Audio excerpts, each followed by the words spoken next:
Okay. Maraming salamat po. Huwag niyong kalimutan mag-subscribe ng aking channel, Edgardo Gases. Ulitin ko ulit, huwag niyong kalimutan mag-subscribe at mag-like and share to all your friends and relatives. Ngayon, mas maganda kapag ikaw ay nagkakape ng black coffee. Maganda po ito, lalo pag ikaw ay meron kang mga simptomas na no arthritis, rheuma,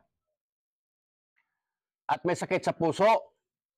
Dahil sa nabalitaan ko na ang kape pala ay maganda pala ito kapag ikaw may sakit sa puso. Yan. Meron pang ibang research sa tungkol sa kape. You can do and have a research for this black coffee. No? And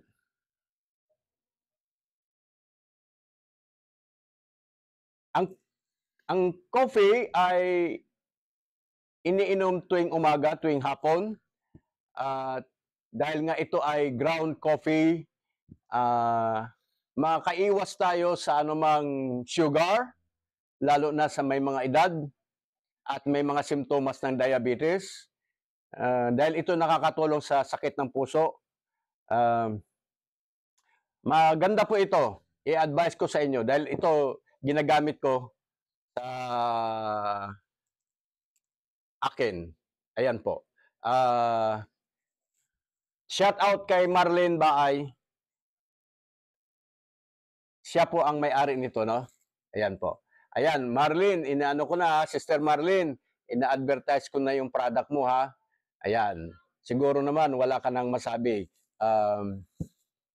Para manatili yung ating pagkakaibigan. Kaya, wala po akong bayad sa pag-advertise nito. Walang problema. Okay lang. Mahalaga, makatulong tayo sa ating mga kapatid, kababayan na gustong maghanap buhay. Meron pa isang gustong lumapit sa akin, yung kanya daong empanada na gawa niya somewhere in Pasig, no? I-advertise ko din daw sa mga friends ko. Ang alamin ko pa kung anong arrangement kasi empanada. Maganda yung empanada dahil pangdagdag sa mga birthday celebration. Pero hindi pa siya nagbigay sa akin ng sample. Ayan po. So, yun ang pakinabang ko, sample. Bahala siya kung bibigyan niya ako dito, kung sakali, at saka yung iba pang sa mga kakilala ko, no problem. Ang mahalaga, makatulong ako sa aking kapwa. Hindi yung nakakapurihisyo. Ayan po, no? Ayan, nakatatlong advertise ko na ito, Sister Marlene. Sabagay, sa TV, paulit-ulit. No? Pag-advertise, paulit-ulit. Pero kasi ito, parang kasamang kwento lang.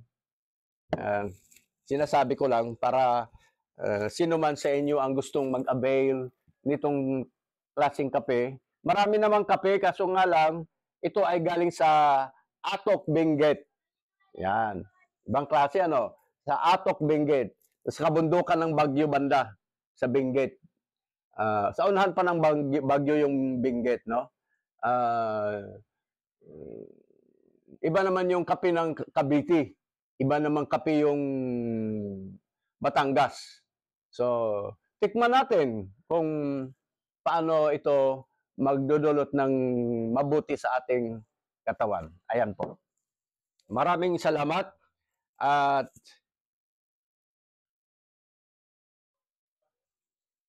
huwag niyong kalimutan mag-subscribe, mag-share sa inyong mga kaibigan.